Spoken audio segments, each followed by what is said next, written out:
Biba. Bonjour Sarah. Alors, je suis ravie de faire cette interview avec toi. La première fois que je t'ai rencontrée, la seule fois que je t'ai rencontrée en vrai, parce que sinon on discute grâce à Facebook, c'était à une soirée, une charmante soirée de LearnyBox. Tout à fait, à Montpellier. À Montpellier, ouais, exactement, avant que je m'en aille à l'étranger. Du coup, je vais vraiment te laisser te présenter, que les gens qui regardent cette vidéo se rendent compte quelle est ta place dans cette grande famille qui s'agrandit de jour en jour du web. Alors, donc, je suis Biba Pedron, business et mindset coach. Je suis française, mais je vis aux États-Unis depuis 18 ans, qui était un rêve de petite fille. Et en fait, j'aide essentiellement, en tant que coach, j'aide essentiellement les femmes entrepreneurs à développer leur business, notamment avec ma formule stratégie, visibilité, impact. Parce que si on veut un business, il faut avoir des stratégies marketing, mais les stratégies marketing seules ne suffisent pas. Il faut aussi de la visibilité, parce que si personne ne nous connaît, eh bien, personne ne risque d'acheter notre service, même si on est le meilleur du monde. Et une fois qu'on a les bonnes stratégies et la visibilité, eh bien, ça permet justement d'avoir plus d'impact.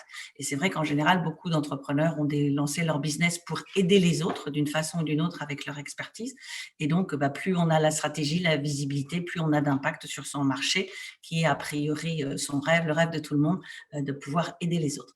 Donc, je fais ça depuis de nombreuses années, puisque moi, j'ai commencé aux États-Unis donc en 2003. Alors déjà, si on remonte juste un tout petit peu avant, en 98, j'ai quitté mon job un vendredi soir pour lancer mon business le lundi matin sans savoir ce que j'allais faire, sans argent, sans client, sans aucune expérience, mais en étant convaincue que je voulais un business que je puisse gérer de n'importe où avec un téléphone, un ordinateur, une connexion Internet. Donc, sachant qu'on était au tout début d'Internet, pour pouvoir, à un moment donné, justement, pouvoir déplacer mon business aux États-Unis, en me disant, je vais bien réussir un jour à déménager. Donc, j'ai commencé en tant qu'assistante virtuelle, donc c'est parfait par rapport au sujet. Donc, je connais pas mal le sujet. J'avais commencé comme ça parce que je m'étais dit que, en plus, c'était le tout début des assistantes virtuelles, ce qui fait que à l'époque, on appelait ça du télésecrétariat. Les gens ne savaient pas ce que ça voulait dire. Donc, c'était un peu compliqué d'expliquer aux gens, je vais être votre assistante, mais je ne vais pas être chez vous. Et je peux être à des kilomètres, voire en bout de la rue ou à des milliers de kilomètres. Donc ensuite, ça me plaisait moyen quand même parce que j'avais une formation de commercial. Donc ce qui fait qu'en 6 mois, j'ai transformé l'activité en télémarketing. J'ai lancé le business pendant 2 ans, le temps de me refaire un peu financièrement, de partir à New York donc entre 2001 et 2003 pour trouver des solutions pour rester sur place. Et en 2003, j'ai monté mon business. Sauf que quand je suis arrivée aux États-Unis, je parlais quasiment pas anglais, je ne connaissais personne. Donc, faire du télémarketing quand on parle pas anglais, c'est un peu compliqué. Et en arrivant aux États-Unis, c'est là que j'ai découvert le concept du networking, ce qui n'existait pas en France à l'époque. Et donc, du coup, pour pouvoir rester aux États-Unis, j'ai monté une société où j'organisais des soirées networking pour des entrepreneurs américains. J'ai fait ça pendant 5 ans. Et puis, au bout de 5 ans, un jour, je suis partie, une amie m'a invitée à Miami, que je ne connaissais pas du tout, ni Miami, ni la Floride, parce que pour moi, c'était vraiment, depuis que j'étais petite, c'était New York, New York. C'était même pas les États-Unis, c'était que New York. Il y avait New York et rien d'autre. Et en fait, je suis partie la voir pendant 3 jours. Et à la fin des 3 jours, j'ai dit, je déménage avant la fin de l'année. On était au 1er mars. Et du coup, j'ai déménagé au 1er août. Et depuis, j'habite donc depuis, j'ai déménagé 1er août 2007 et depuis, je vis à Miami, sous le soleil. Donc là, en ce moment où je suis en France, parce que pour des histoires de pandémie et en plus, à cheval entre un visa et une carte verte qui est tombée pile pendant le Covid, où ils ont tout stoppé. Donc là, j'attends. Ça fait juste 17 mois que je n'ai pas pu rentrer chez moi, mais je ne désespère pas. Et puis, mais comme quoi, c'était cette décision que j'ai prise en 98, effectivement, d'avoir un business que je puisse gérer de n'importe où, m'a permis depuis 17 mois, même si je ne peux pas rentrer chez moi, de pouvoir continuer mon business et de ne pas avoir du tout été impactée sur toute cette période de Covid. C'est une histoire formidable. Et dernière chose, c'est qu'effectivement, en utilisant ma formule stratégie, visibilité, impact et les stratégies que j'enseigne aux femmes, nombre de mes clientes doublent ou triplent leur chiffre d'affaires en 90 jours. Donc, c'est super précis. On a du focus. J'aime le focus sur les 90 jours parce que pour avoir l'attention des gens, je me suis aperçue sur ces dernières années que plus on étale le coaching, plus on perd le focus des gens parce qu'ils regardent Pierre, Paul, Jacques et ainsi de suite. On perd leur attention alors qu'en 90 jours, on peut aller vite et avoir du résultat. En tout cas, tu as une expérience extraordinaire. Moi, je la trouve normale, mais… Mais bon, peut-être. C'est ce qu'on me dit, mais en même temps, moi, je la trouve normale. Je trouve que c'est une évolution. Je pense que c'est une question de personnalité aussi, parce que c'est de savoir ce qu'on veut. Et pour ça, je dis aussi, je suis mindset coach, parce qu'en fait, on ne peut pas enseigner le marketing si on n'enseigne pas le mindset en premier, parce que si c'est pas clair dans sa tête. Donc, c'est vrai que moi, depuis toujours, même depuis toute petite, je décide d'abord et je trouve les solutions après. Parce que si on réfléchit, si voilà, pour partir aux États-Unis, si j'avais dû réfléchir trop longtemps, on se pose plein de questions, on procrastine, on a peur de l'argent, on a peur du temps, on a peur de plein de choses. Et si j'y vais, ça se passe mal. Et si je fais ceci, c'est sûr qu'en 98, quand j'ai quitté mon job un vendredi soir pour lancer le business le lundi matin, autant dire que tout le monde m'a traité de folle dans tous les sens en me disant que c'était pas possible, que j'y arriverais jamais et ainsi de suite. Et puis voilà, on est des années plus tard et ça fonctionne toujours. Donc il suffit de savoir ce qu'on veut. Non, bah, c'est ce que je retire, cette histoire de décider. Et puis, ça a l'air de se passer correctement. Alors, je t'ai demandé de venir papoter avec moi. C'était vraiment pour avoir ton avis sur la délégation. Donc, tu m'as vaguement dit que tu déléguais, donc on va un petit peu étayer ça. Déjà, ma première question, c'est est-ce que tu te rappelles le premier petit truc ou gros truc que tu avais délégué à l'époque? En fait, quand j'avais ma société de télémarketing en France, à un moment donné, j'ai voulu grossir et effectivement en me disant je vais prendre des freelances pour travailler pour moi. Et c'est là où c'est important de savoir ce qu'on veut déléguer, pas juste dire je vais déléguer, savoir ce qu'on veut faire, comment on veut le faire, comment on trouve les gens, comment trouver les bonnes personnes, parce que là, ça a été un fiasco total. Parce qu'en fait, j'ai mis des annonces. À l'époque, Internet ne fonctionnait pas comme aujourd'hui, donc c'était plus des annonces dans les journaux, des choses comme ça. Et j'ai pris les premières filles, j'ai dit, voilà, il faut faire de la prise de rendez-vous, il faut vendre des produits par téléphone ou faire de la prise de rendez-vous par téléphone. Et j'ai pris un peu celles qui se présentaient en disant, vous êtes payé, je ne sais plus à l'époque si je les payais à l'heure ou à la commission, je crois que je devais les payer à l'heure. Et j'avais aucune formation, je ne savais pas du tout où j'allais, comment j'allais le faire. Et en fait, j'étais convaincue comme beaucoup que pour déléguer, les gens devaient faire exactement comme moi je faisais. Parce qu'il n'y avait que moi qui avait la bonne façon de faire. On est tous comme ça, on est tous donc, j'ai voulu les former à ma façon, ce qui n'a pas fonctionné parce que ce n'était pas nécessairement leur personnalité, leur façon de faire. Elles n'avaient pas la formation pour, même si moi, je m'étais formée sur le terrain, en fait. Je n'avais pas de formation pour faire de la prise de rendez-vous par téléphone ou vendre des produits. Mais je voulais absolument qu'elles rentrent dans mon cadre. Et en fait, c'est là où on fait beaucoup d'erreurs, et que j'ai compris bien après. Donc, ce qui fait que j'ai dû tester de déléguer. C'était la première fois j'ai dû essayer au moins 6 mois. Mais en fait, elle faisait le travail, c'était pas fait correctement. Moi, je devais tout refaire derrière. Pourtant, le client, lui, me payait qu'une fois. Donc, je me suis vite rendu compte que c'était pas rentable. Et là, je me suis dit, c'est pas possible. Je vais pas pouvoir grossir avec cette société-là parce que ou c'est moi qui sais pas déléguer ou c'est elles qui savent pas faire, mais il y a un truc. Donc ça a été la première expérience, donc malheureuse. Par contre, c'est justement quand je suis arrivée aux États-Unis après où j'ai appris plein de choses. Et en 2005, c'est là où j'ai redélégué pour la première fois aux États-Unis parce que là, je commençais à travailler avec des coachs parce que c'est pareil, les business coachs à l'époque en France, on ne savait pas ce que c'était, 1998, 2000, 2001, 2003. Donc au début, je me demandais un peu ce que c'était que ces histoires de business coach aux États-Unis. Mais ça m'a permis effectivement de comprendre et il m'a fait comprendre que ça servait à rien de travailler 7 jours sur 7 parce qu'on n'était pas productif. On était très occupé, mais on n'était pas productif et qu'il valait mieux travailler 6 jours ou 5 jours sur 7. Et il m'a expliqué comment déléguer et que justement, ce n'était pas ma façon à moi. C'était de trouver les bonnes personnes qui savaient faire le travail à leur façon. Parce que peut-être qu'elles faisaient beaucoup mieux que moi, peut-être qu'elles faisaient différemment de moi, mais que l'important, c'était que le travail soit fait. Et à partir de là, bien évidemment, alors comme tout le monde, on dit oui, mais j'ai pas l'argent pour déléguer ou ce genre de choses. Donc, quand j'ai commencé à travailler avec ce coach-là, à la fin du premier mois, j'ai pris ma première assistante virtuelle à New York. Et 2 mois plus tard, j'en prenais une deuxième. Mais cette fois-ci, j'ai compris que en fait, je leur disais la mission en disant le résultat, le délai à laquelle j'avais besoin des choses, mes deadlines à chaque fois, et que je n'avais pas à être sur leur dos en permanence pour savoir comment elles le faisaient. Et ça, c'est un gros travail de lâcher prise. Ça, c'est pas évident. C'est là où beaucoup de gens se disent oui, mais ça va pas être fait comme je veux et ainsi de suite. C'est un gros travail donc de mindset, de lâcher prise en disant à partir du moment où la mission est faite correctement, peu importe si elles le font de façon différente de nous, ce qui compte, c'est le résultat. Nous, on paye pour un résultat, on veut le résultat dans les temps. Et à partir de là, effectivement, j'ai compris comment déléguer et ça a beaucoup mieux marché. Et donc, depuis 2005, je continue toujours de déléguer. Magnifique. Bon, déjà, tu nous as donné plein de pistes. Donc, évidemment, il y aura des redites si je me cantonne à mes questions et à l'ordre. Et en fait, c'est même en train de me dire, il y a une autre question, parce que tu vois, la suivante, ce serait, parce que c'est ce que j'entends, moi, je ne suis pas de cet avis, mais j'entends des personnes dire, on ne peut pas tout déléguer. Et là, en fait, quand je t'écoute parler, moi, j'ai l'impression que surtout, tout le monde ne peut pas déléguer. Donc, déjà, de ton point de vue, est-ce que on peut tout déléguer ou est-ce que vraiment il y a des choses, pour toi, c'est pas possible?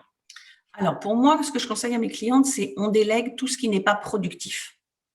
C'est-à-dire que le contenu, alors ça peut se déléguer aussi, hein, mais le contenu, le coaching, des choses comme ça, c'est des choses qui sont, voilà, de penser à ces formations, de penser à ce qu'on va faire, de penser à ces programmes, ça, on ne peut pas le déléguer à quelqu'un d'autre. Donc, sa tête, on ne peut pas la déléguer. Par contre, ce qu'on peut déléguer après, c'est OK, j'ai mon idée de formation, je vais tourner mes vidéos, par exemple, ou je fais mes vidéos, mais je vais déléguer le montage des vidéos, je vais déléguer le fait de le mettre sur une plateforme, je vais déléguer le fait de programmer mes emails. Tout ce qui est après, ça peut se déléguer. Mais tout ce qui vient de nos têtes, tout ce qui est productif, tout ce qui va nous amener de l'argent, ça, c'est pas des choses qui, à mon avis, qu'on peut déléguer. Parce que c'est difficile de dire à quelqu'un, je veux faire une formation sur tel sujet et vous me créez la page de vente, vous me créez tout. Il faut quand même qu'on ait des éléments à donner pour que, après, effectivement, on peut faire aussi appel à un copywriter, mais il va se baser sur nos éléments à nous. Donc, le démarrage de ce qui est productif, c'est à nous de le faire. Après, par exemple, les réseaux sociaux, faut que ce soit fait, mais c'est pas productif en soi. Donc, on peut prendre un community manager et il y a deux options de travailler avec un community manager. Soit on lui dit, vous regardez déjà ce que moi je fais et vous me trouvez des contenus et vous créez les contenus, les posts, vous me trouvez des images et vous mettez tout. Soit on va donner les éléments au community manager, donc on crée ces textes, on les donne et après en disant, voilà, vous me le programmez tous les jours, tous les 2 jours ou ainsi de suite. On peut donner ces images également ou alors on peut créer le texte et derrière, la personne, on lui dit, vous me trouvez des photos qui correspondent. Par contre, quand on fait des vidéos, on ne va pas demander à quelqu'un de déléguer de faire la vidéo à notre place. Donc ça, c'est ce que j'appelle alors, c'est du productif parce que c'est ce qui va nous amener les clients. Parce qu'en plus, on sait que, là, j'imagine que ton audience, c'est un peu la même que la mienne, c'est essentiellement des solo-entrepreneurs. Donc, au niveau solo-entrepreneur, on sait bien qu'au niveau du branding, ce que les gens achètent, c'est nous.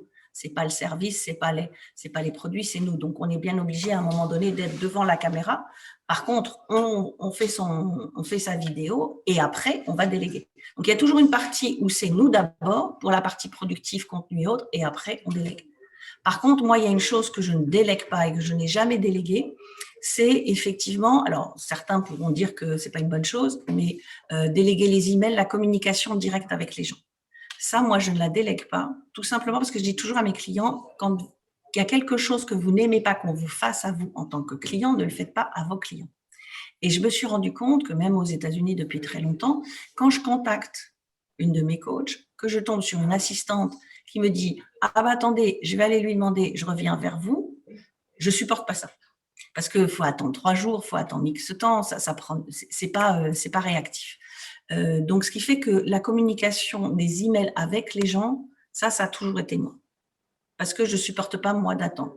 Et je m'aperçois, et même quand je fais des sommets ou des choses comme ça, que toutes les personnes qui ont des assistantes, ça prend plus de temps d'avoir les informations quand c'est les personnes qui me les donnent en direct.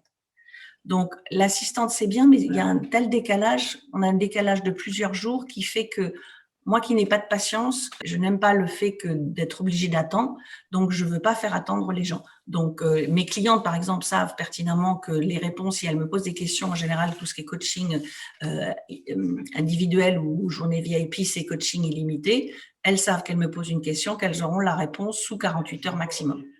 Et ça, c'est super important pour moi, que ce soit moi qui leur donne la réponse. Donc, effectivement, tout ce qui est email, alors, il y a des choses qui sont urgentes, où je vais répondre rapidement. Ce qui est moins urgent, où je vois qu'il n'a peut-être moins d'intérêt, effectivement, je vais mettre plus de temps à y répondre, mais je vais le faire en direct parce que je trouve qu'il y a une déperdition quand on prend quelqu'un qui fait les emails à notre place. Après, moi, par exemple, j'ai un de mes coachs, donc lui, alors, effectivement, il a plusieurs assistants qui gèrent ses emails, mais bon, il n'a pas le même business non plus. Mais s'il a un email avec plus de 7 mots, il n'y répond pas. Et quand son équipe répond à des emails et va lui poser une question, lui, c'est en 7 mots. S'il y a plus de 7 mots, c'est trop long, déjà, il répond pas.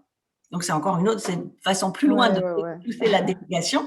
Mais voilà, c'est pour dire que il y a des gens qui vont vraiment au plus court. C'est si on reçoit un email qui fait une page pour nous poser une question qui nous prendrait 3 secondes, ben voilà, il n'a pas le temps. Donc, plus de 7 mots, il répond pas. Après, voilà, ce qui est intéressant, c'est en tout cas de savoir le pourquoi. Tu délègues pas, il n'y a pas de vérité, mais c'est en tout cas pourquoi. Parce que j'en connais, c'est leur stratégie. On passe par l'assistante, forcément, il y en a qui vont lâcher l'affaire parce que peut-être qu'ils peuvent aussi se débrouiller. Et puis après, évidemment, ça dépend du business. Ça dépend de la personnalité beaucoup, je pense aussi. Il y a des gens qui vont, comme je disais tout à l'heure, cette histoire de lâcher prise, il y a des choses, les gens se disent, ça, il n'y a que moi qui peux le faire. Ce qui est sûr, c'est qu'on ne peut pas tout déléguer en même temps. Ça, c'est certain.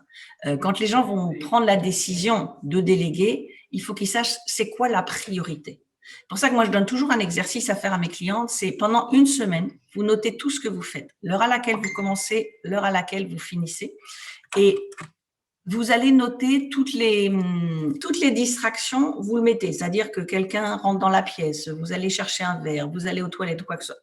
Vous mettez l'heure où vous commencez, l'heure à laquelle vous finissez, et s'il y a des distractions entre les deux. Et à la fin de la semaine, vous allez prendre des stabilos de plusieurs couleurs et vous allez faire des catégories de tâches. Donc, le bleu, par exemple, c'est les réseaux sociaux. Le vert, ça peut être les emails. Le jaune, c'est autre chose. L'orange, le rose, bref. On met ça par couleur. Ce qui veut dire qu'à la fin de la semaine, on va voir un plan avec… Il y a des couleurs qui vont ressortir plus que d'autres. Ça veut dire que c'est ces tâches-là qui prennent le plus de temps. Et de se dire, dans ces tâches-là, lesquelles sont productives, lesquelles me ramènent vraiment de l'argent, et lesquelles doivent être faites, mais où ce n'est pas nécessairement moi qui dois les faire. Oui. Et bien évidemment, on ne va pas pouvoir tout, surtout quelqu'un qui démarre, il n'a pas le budget pour tout démarrer en même temps. Donc, du coup, il va décider quel est son budget. Et moi, quand j'ai commencé à New York en 2005, effectivement, mon budget, ce n'était pas plus de $50. Donc, j'ai mis $50 en me disant, là, ça me permet déjà d'avoir une assistante pendant 5 heures, et ça va me libérer 5 heures. Et que ces 5 heures-là, je vais pouvoir, moi, faire du contenu ou m'occuper de mes clients, faire des choses productives. Et déjà, je me suis aperçue que ces 5 heures-là que ça me libérait, ça me permettait donc de m'occuper plus des clients, plus de promotion, donc plus d'argent. Donc, si je fais plus d'argent, derrière, je peux mettre un peu plus de budget. Donc, moi, j'avais commencé avec $50. Au bout de 2 mois, j'ai mis $100. J'ai pris une deuxième assistante. Plus ça allait, plus me libérer du temps. Et ça me permettait de faire plus de clients, donc plus d'argent. Et à un moment donné, de se dire, OK, qu'est-ce que je vais déléguer en priorité? Qu'est-ce que je vais déléguer en second? Quel est mon budget pour chacune des tâches? Est-ce que je prends quelqu'un qui fait tout en même temps? Est-ce que je prends plusieurs personnes? Parce qu'il y a des fois par exemple, si on prend quelqu'un pour faire du montage vidéo, ça ne va pas être le même que le community manager. Donc, on a des fois besoin de plusieurs personnes. La priorité, mon budget par tâche ou par freelance. Et puis, d'y aller petit à petit, au fur et à mesure où ça libère du temps, on fait plus de chiffres. Donc, si on a plus de chiffres, on a plus de budget pour continuer de déléguer. Tu nous as vraiment envoyé sur cette question que je pose systématiquement en général à la fin. Et ça ne m'étonne pas que tu en parles avant la fin, par toi-même. Et c'est du coup un conseil que tu donnes de décider du budget et du coup peut-être de contacter une assistante et de voir c'est mon budget, qu'est-ce qu'on peut faire? Absolument. Et surtout qu'aujourd'hui, il y a tellement d'opportunités. Moi, je me souviens quand je déléguais, alors les assistantes, j'ai mis du temps, mais un jour, par exemple, alors maintenant c'est courant, mais un jour, moi je pensais que c'était minimum $60-70 de l'heure à l'époque. Et alors, on n'avait pas Facebook à ce moment-là, mais il y avait un site qui s'appelait Rise. Et un jour, dans un networking, c'est pour ça que c'est important aussi d'aller à des networking pour échanger avec d'autres personnes, je discutais avec une femme et je voyais qu'elle avait plein d'assistantes. Et je dis, mais comment tu fais pour les payer? Comment ça devient rentable? Et elle me dit, tu vas sur Rise, tu mets une annonce et une assistante, c'est $10 de l'heure.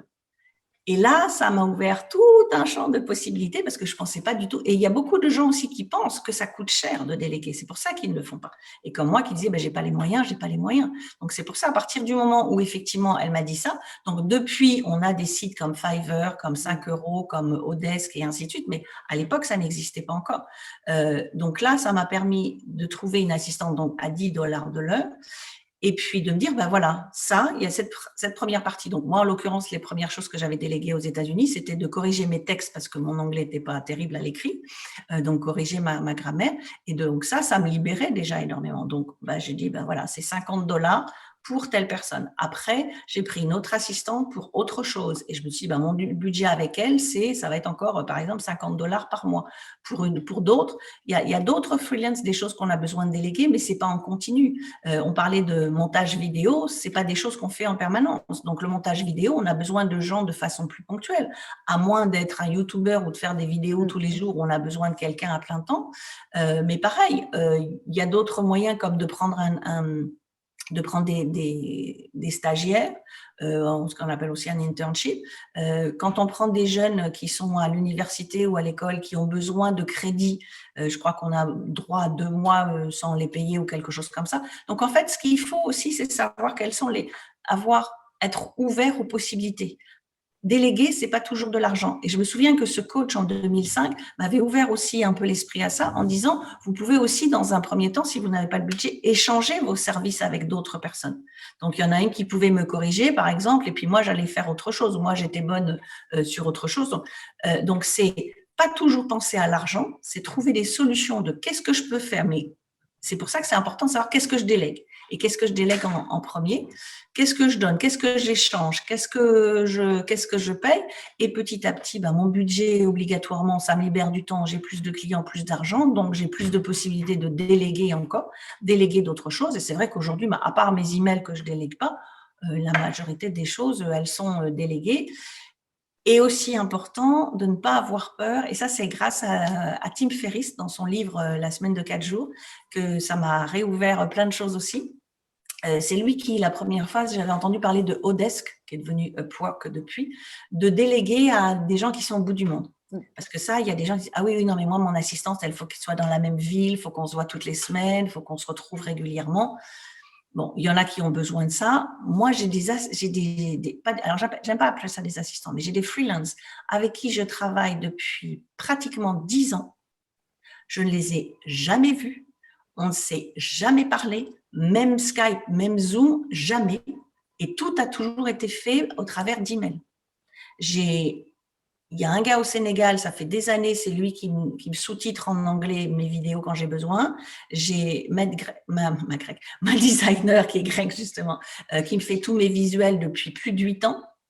J'ai une personne au Cambodge à travers Fiverr qui me corrige, qui est là en train de justement de me corriger mon livre en anglais, mon dernier livre, MDR, la formule gagnante pour réussir sa vie.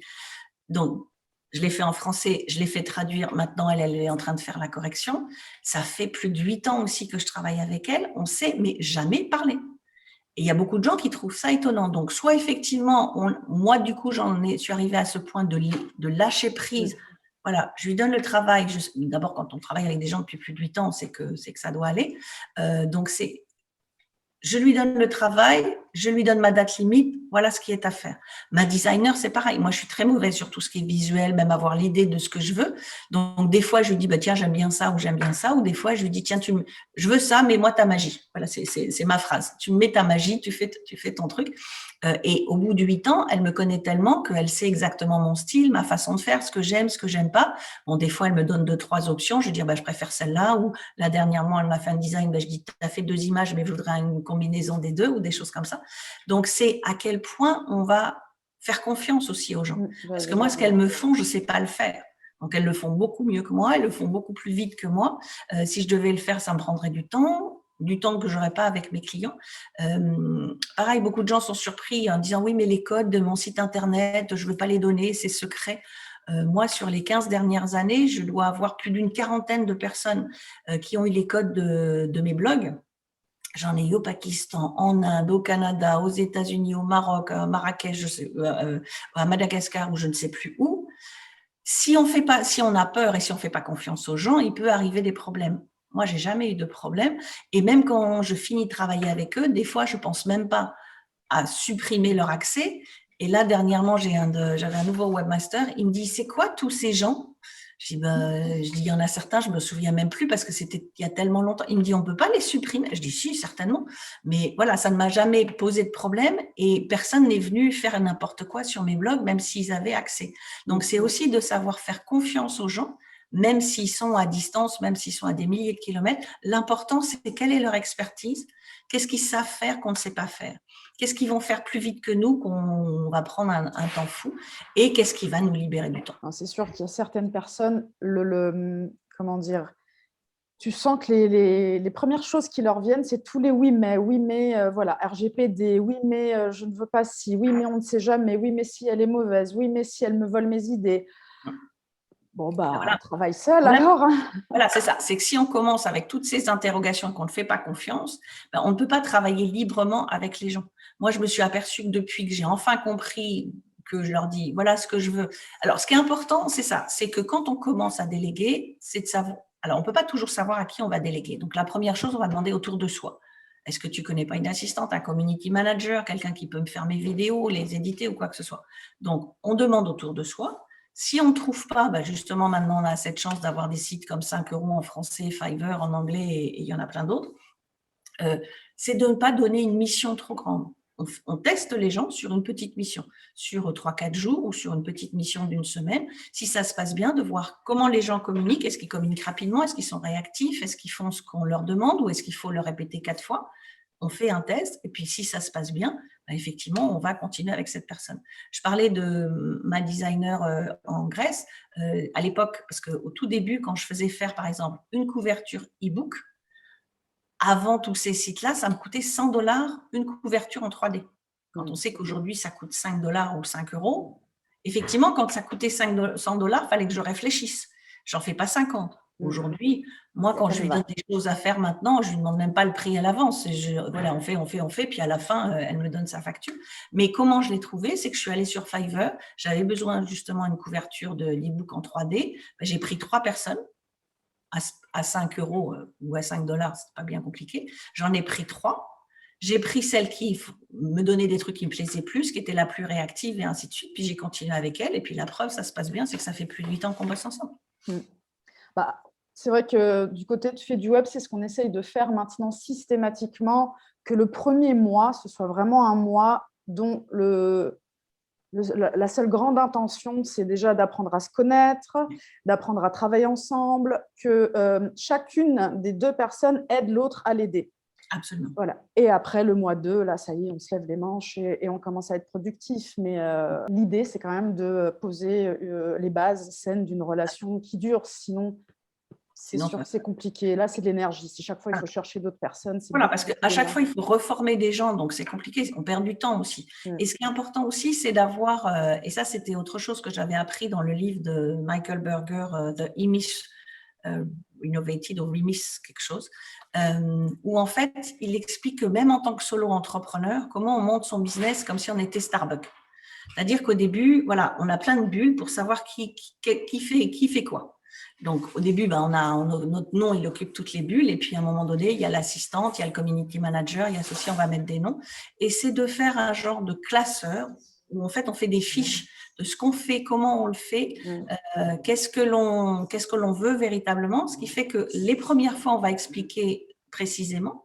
Et après, eh bien, on donne ce classeur-là aux autres. Donc, on n'a pas les reformer en disant, voilà, vous prenez tout est dedans. Une fois. Vous voyez tous les process et ainsi de suite. Si vous avez des questions, vous me posez des questions et après, on voit ensemble. Mais qu'on n'ait pas à faire cette reformer à chaque fois qu'on prend un freelance pour expliquer comment on travaille, notre philosophie, comment ce qu'on fait, les résultats qu'on veut. Donc, tout est là. Et puis, ce fameux classeur, on l'améliore au fur et à mesure. Alors, je dis classeur parce qu'à l'époque, dans le livre, il parlait de classeur, mais on fait la même chose maintenant sur Word. On a tous ces process que l'on va partager avec les gens avec qui on travaille. Ça nous arrive, par exemple, d'avoir des clients tellement perdus, c'est ce qu'on fait avec eux. Et l'idée, c'est vraiment, on part du principe que si l'assistante a besoin de 3 semaines, imaginons pour accoucher, qu'elle puisse redonner à quelqu'un d'autre. Voilà, le process. Et oui, mais je n'ai pas de process. Alors, on va le faire ensemble. Ça fait aussi partie de la délégation. En tout cas, tu nous as dit énormément de choses. J'espère vraiment qu'il y ait au moins une personne qui a envie de déléguer. Est-ce qu'on peut repartir avec pour avoir vraiment des choses concrètes, au moins 3 conseils pour apprendre à déléguer. Mets-toi dans la peau d'une personne qui n'a jamais délégué, qui a envie d'apprendre, elle sent qu'il y a encore des freins. 3 conseils. De décider ce qu'elle va déléguer. Ça, c'est la première chose. Quelle est sa priorité? Une fois de plus, sa priorité qui n'est pas productive. Qu'est-ce qu'elle a besoin, soit sur quoi elle passe le plus de temps, soit qu'elle ne sait pas faire, mais qui a besoin d'être fait quand même. Donc ça, c'est la première chose. 2, de pas prendre la première personne qui, comme moi j'ai fait en 98, où effectivement j'ai pris les premières qui me répondaient, mais d'avoir comme quand on fait un entretien d'embauche, en fait, de savoir quels sont les points, le profil qu'on veut exactement, et de vérifier que la personne correspond bien à ce profil. Et puis 3, c'est de faire un test, de donner une petite mission et de tester. Il n'y a que comme ça, parce qu'on peut parler pendant des heures et des heures avec les gens, tant qu'on ne les a pas testés, on ne sait pas ce qui va se passer. Tout à fait. Donc, en même temps que tu parles, je réfléchis au titre. Oui. Si c'est quelque chose autour de la décision, de décider, tu es comment avec ça? Quel titre, quelle impression générale tu aurais envie qu'il ressorte de cet échange-là autour de la délégation, mais aussi, moi, ce que je vois, c'est de faire évoluer son activité. Moi, je reviendrai sur le lâcher-prise parce que c'est quand même le point le plus important au démarrage, parce que tout le reste va suivre. Une fois parce que moi, je l'ai vraiment vécu comme ça, une fois que j'ai compris qu'il fallait que je lâche prise et que les autres savent faire aussi, et que les autres, sur certaines choses, savent faire beaucoup mieux que moi, là, le reste, ça suit. Et après, on va trouver la bonne personne, on va savoir ce qu'il faut faire, on va trouver la bonne communication. Et on en revient toujours pareil. C'est-à-dire que je dis toujours, on a besoin du marketing, mais on a besoin du mindset, et c'est le mindset en premier. Donc là, le lâcher prise, c'est vraiment du mindset. Ouais. C'est ça la première chose. Se dire, OK, je décide, donc de prendre la décision qu'on délègue, et ensuite de dire, je vais trouver les bonnes personnes, et arrêter de se poser des questions, parce que comme tu disais, oui, mais, tout le monde va se dire, plus on va se poser des questions, plus on va créer les problèmes, en fait. Donc, si on reste positif, on lâche prise, on est positif, on sait qu'on va trouver les bonnes personnes.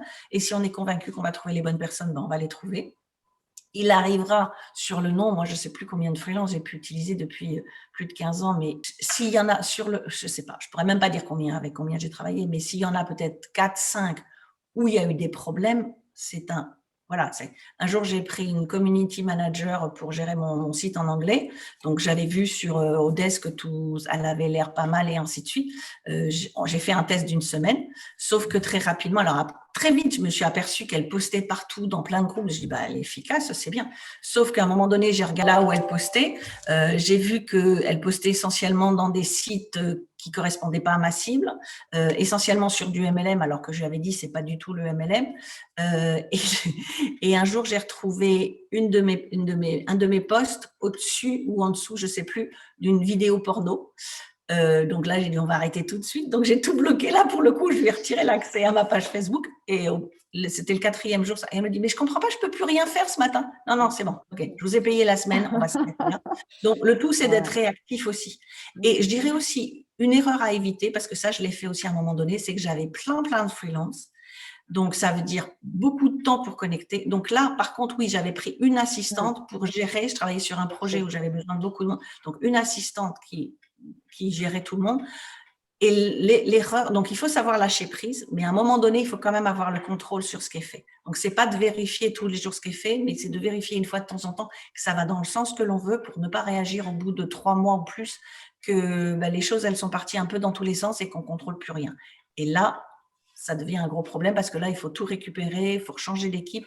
Donc, on lâche prise, mais quand même, on surveille ce qui se passe. Superbe. Il n'y a plus qu'à. J'espère que ça va aider les gens, en tout cas. Moi, je pense.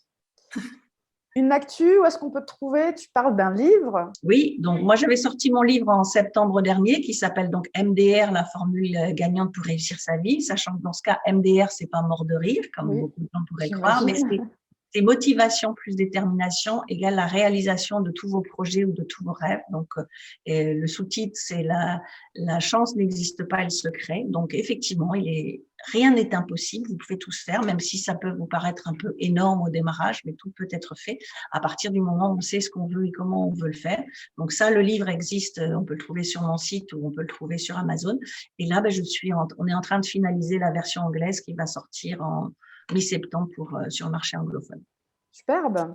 Et puis, la dernière chose, on parlait d'impacter, donc au niveau de l'actualité, effectivement, j'ai un programme, un membership pour les femmes qui s'appelle Impacter au féminin, qui leur permet justement, c'est un membership mensuel, qui leur donne plein de bénéfices pour avoir plus de visibilité et donc plus d'impact auprès de leur audience. Génial. Je récupérerai tes liens, le site, etc. Et puis, on partagera tout ça. En tout cas, merci beaucoup. Merci à toi. Pour le temps, merci pour les conseils. Et puis, j'espère à bientôt. Et le top, ce sera à bientôt aux États-Unis. Voilà. Quand je peux rentrer chez moi, j'espère bien. Ouais, voilà. Super. Merci, Biba.